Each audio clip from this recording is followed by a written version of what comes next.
Ukraine, we will defend ourselves against Russia, until the last drop of blood, says country's army chief, World News. Here's a summary of the article. Ukraine's military chief has said his forces would defend the country, until the last drop of blood, as he urged people to calm down about threats of a new Russian invasion. A top Russian diplomat, speaking after talks in Geneva with American officials on Monday, said that Russia had no plans to invade Ukraine. Asked whether he was comforted by these words or did not believe them, the military chief said, "I will repeat myself that I consider only one option.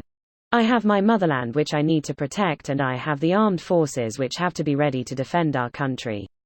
Analysts have still questioned whether it would ultimately be able to succeed against Russia's much larger armed forces, predicting instead that a major Russian offensive could secure an initial win, but then the occupiers would be faced with an enduring insurgency.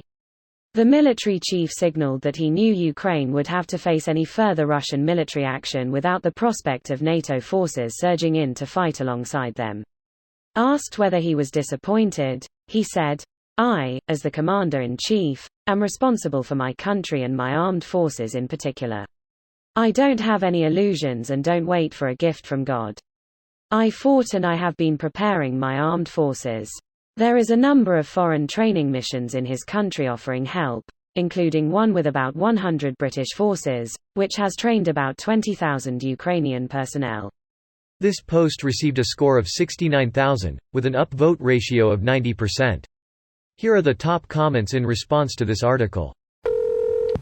TLDR. That was 8 years ago. Fuck me, time really does fly by. I think the invasion started at the Winter Olympics closing ceremony, as I recall.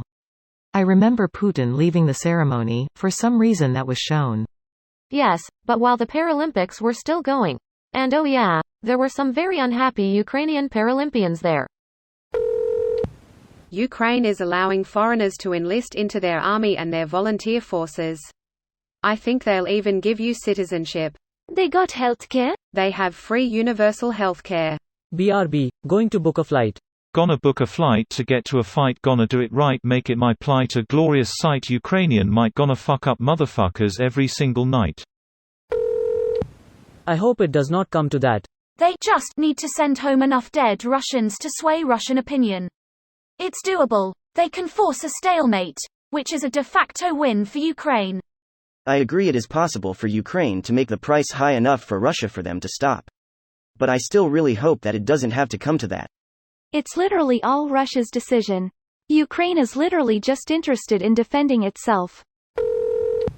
Imagine if the Ukrainian army chief said, "Yeah, I mean, we'll give it the good old college try. But there's not much we can do realistically if Russia decides to invade." Well, one Ukrainian general has already come out and said, "We will hold as long as there are bullets. But without delivery of reserves, there is not an army in the world that can hold out." Ukraine has dug at least 400 kilometers of anti-tank trenches and manufactures their own anti-tank missiles. I don't think they are going to be an easy win for Russia. Plus, just like Afghanistan and Chechnya, the Russian people don't like their sons and daughters coming home in zinc coffins. Not sure the will is there to fight a long grinding war against a country that isn't even a threat.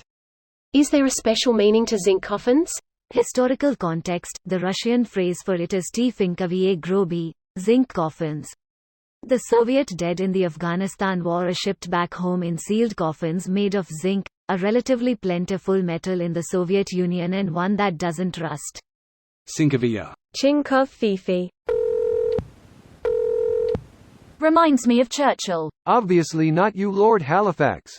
The slighting of Oswald Mosley. For shame. As we saw with Afghanistan recently, it is not the secretaries, chiefs, or politicians who decide if a nation will be defended to the last drop of blood. It's the people who make that choice. This video was automatically created by Reddit to speech. The article and comments in this video were selected from Reddit according to their upvotes, and any paraphrasing was performed by smmry.com, without any human intervention.